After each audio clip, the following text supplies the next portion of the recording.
James Dobson, a prominent voice of the evangelical movement, recently stepped down as chairman of Focus on the Family. So who is left to lead the religious right?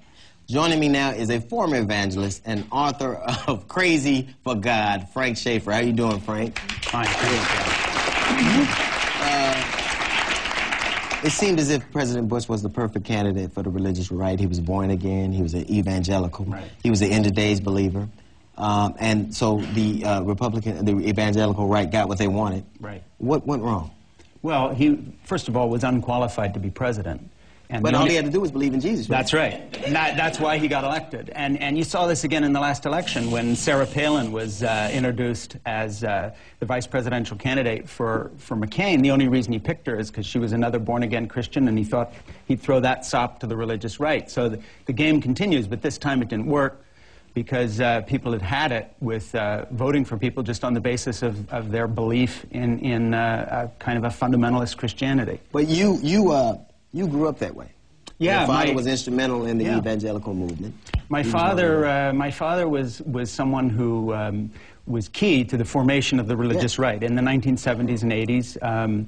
You know, for people who know about that little subculture within our country, Francis and Anita Schaeffer were big names. And Crazy for God, my book, the memoir, really starts talking about what it was like to grow up in that home. And then later, as we became so politically involved, you know, palling around with the Bush family, you know, Dad going to the Reagan White House a number of times and meeting with the president about, you know, pro-life issues and all these other things. That's the world I grew up in. And then as an adult, I really began to have second thoughts about where the religious right was going. And essentially, if I could put it this way, moved away from that background and politically changed sides. So, for instance, recently I've been one of the bloggers on Huffington Post and other places that have been supporting the Obama candidacy from the very beginning. And for me to be doing that would be, you know, if you had asked me 25 years ago, would you be doing this, I would have thought you were crazy. But that's how people can change. So I changed my mind. But your father, who was so integral in starting the evangelical movement, what would he think of the new you? Well, you know, in some ways he would be pleased because my dad was very interested in the human life issue of abortion. But when it comes to things like gay bashing, political correctness on the right-wing issues, starting the war in Iraq for bad reasons or no reasons, my father would not have been going along with that. And so where the religious right went, which was to turn into this kind of hard-ass, neo-fascist kind of direction in America that has given us you know, 8 years of a bad presidency, a collapsed economy, 2 wars, one of which we shouldn't have been in. And by the way, my son was a United States Marine, so I talk with no apology about what I think about the war because he was... We saw earlier how apologies can get you in trouble. Right. We won't do that. He was out there getting shot at, so I can say what I want about it.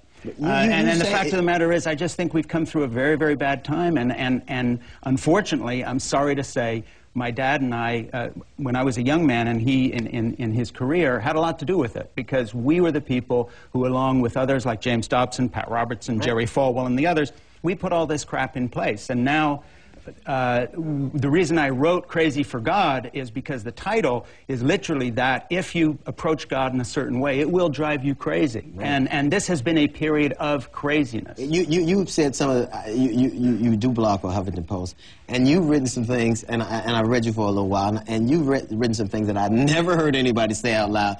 You said that the Republican base is now made up of religious and neoconservative ideologues, and the uneducated white underclass with a token a person or two of color up in front of the TV to obscure the all-white, all-reactionary, all-backward, there is no global warming rude reality. Actual conservatives, let alone the educated classes, have long since fled. You believe that anybody in the Republican Party right now is either a neocon or an ideologue? I'd put it different. I'd say that the Republican leadership knows that that's who their base is. Now, there'll be individuals, private citizens. Elected people. Yeah, I'm talking about the leadership. Either fall into one of those two categories. Either they are pandering to the religious right. I don't know what they believe personally. I can't get in their head. But they're either pandering to the religious right or they're pandering to the neocons to whom every war is a good war.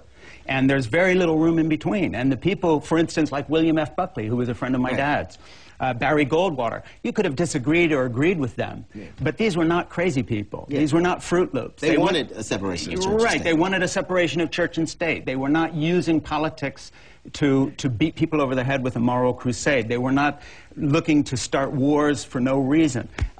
We moved from a period when the Republicans represented something you could agree or disagree with to a period where it represents a kind of a fundamentalist Christianity on one side and a view of the world which sees everyone who is other, whether that is black, white, Arab, Muslim, a different country, gay, as the enemy.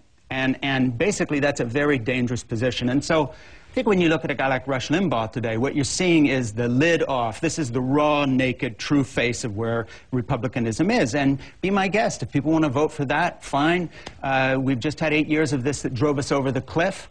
And you want to keep going over the cliff, fine. But as far as I'm concerned, the greatest miracle, speaking of God, because I'm still a religious person, that has happened in my lifetime is the election of Barack Obama, who I think is in a position to genuinely turn this country around. It's going to take a while, but I'm tremendously optimistic about what he can do. That is an amazing thing, because in your letter, you wrote an open letter to President Obama. Right. And you asked him not to even count on Republican backing. Right. Because you say that they hate him.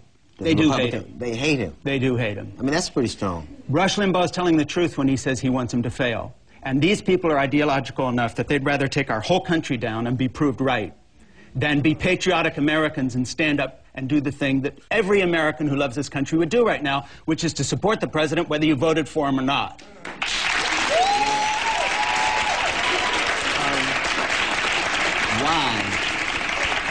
Why then are men like Rush Limbaugh and a woman like Ann Coulter so tremendously popular? Why then? It makes me, as an American, go, this is how a large percentage of the country feels. No, I don't think so. I think, you know, if people read my book, they're going to see that the religious right started with good intentions and then was manipulated by very crass people who have taken it in a different direction for personal gain. Today you have about 20 million people who buy all of Ann Coulter's books, watch Rush Limbaugh, send in the money to the televangelists. It's all the same people. The fact of the matter is there are 300 million of us. There's not 20 million of us. 20 million is I failed every math class I ever took. Me too, you talk good. I can't. But somebody in the audience will tell us what the percentage is, right. You know, 20 million of 300 million. It's not a big percentage.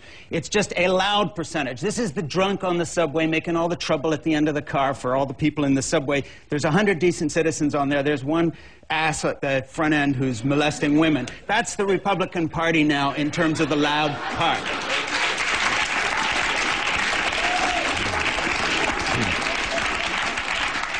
I'm going to get in trouble.